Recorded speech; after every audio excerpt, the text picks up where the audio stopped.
నరసింహస్వామి విగ్రహం నుండి నిరంతరం ప్రవహిస్తున్న రక్తం ఏంటా కారణం?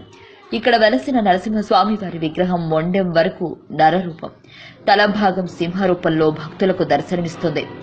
ఇంకా ఈ ఆలయంలో విశేషం ఏంటంటే స్వామివారి విగ్రహం ముట్టుకుంటే మెత్తగా ఉంటుంది. అంతేకాకుండా ఇక్కడి విగ్రహం నుండి ఎప్పుడూ రక్తం వస్తూ ఉంటుందట. మరి ఈ ఆలయం ఎక్కడ ఉంది? ఎందుకు ఇలా రక్తం వస్తుంది? ఇక్కడ ఈ ఆలయ విశేషాలు ఏంటనేది మనం ఇప్పుడు తెలుసుకుందాం.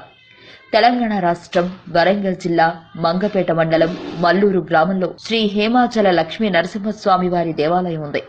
సుమారు 4796 ఏళ్ల క్రితం ఈ ఆలయం నిర్మాణం జరిగినట్లు స్థల పురాణం చెబుతుంది. ఇంకా భరద్వాజ, గౌతమ మహర్షులు పూజించిన దేవాలయం ఇదేనని చెబుతుంటారు. మూల విరాట్ అయిన యోగానంద లక్ష్మీ నరసింహస్వామి విగ్రహం ఎత్తు 9 అడుగులు ఉండటం విశేషం. అయితే మూల విరాట్ ఉదర భాగం మనిషి చర్మంలాగా చాలా మెత్తగా ఉండి ఆశ్చర్యానికి గురిచేస్తుంది. ఆలయ ధ్వజ స్తంభం 60 అడుగులు ఉండటం మరో విశేషం. అయితే గుహని తొలుస్తూ ఉండే స్వామివారి నాభికి దెబ్బ తగిలింది.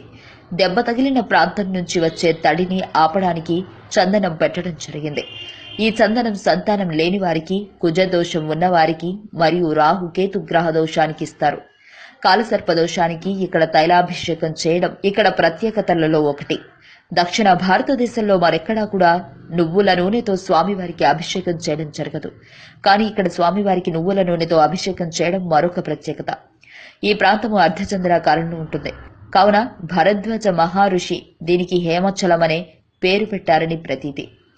పక్కనే చెంచులక్ష్మి అమ్మవారుంటారు. ఈ ఆలయ పరిసరాలు అంతా అద్భుతమైన ప్రకృతికి నిలయం.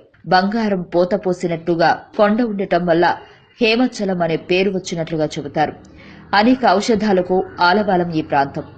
ఇక్కడ ఉన్న చింతామణి సరస్సులో స్నానమాచరిస్తే ఆరోగ్యంగా ఉండటమే కాక పవిత్రత సిద్ధిస్తుందని భక్తుల నమ్మకం. ఈ సరస్సులో ఎప్పటికీ స్వచ్ఛమైన జలంతో నిండుగా ఎంతో కనువిందు చేస్తుంది. పవిత్రమైన ఈ నీరు తాగి పునీతులై భక్తులు ఆరోగ్యాన్ని పొందుతారు. హేమాచలం అర్ధచంద్రాకారంగా ఉంటుంది. ఈ కొండ ఘాట్ను, ప్రకృతి సంపదను శ్రీ వీరాంజనేయ స్వామి సదా రక్షిస్తూ ఉంటాడంటారు. ఈ స్వామికి చిన్న ఆలయం కూడా ఉంది. చిన్న విగ్రహమైన ఈ స్వామి ప్రత్యేకత ఏంటంటే ఈ స్వామి విగ్రహాన్ని మనం చేతితో నొక్కితే పొట్ట నొట్టపడిపోతుంది. మళ్లీ మనం చేతిని తీయగానే మామూలు రూపంలోకి వస్తుంది. ఈ ఆలయంలో బ్రహ్మోత్సవాలు ప్రతి ఏటా ఘనంగా నిర్వహిస్తారు. వైశాఖ శుద్ధ చతుర్దశి నాడు నృసింహ జయంతిని భక్తి శ్రద్ధలతో జరుపుతారు.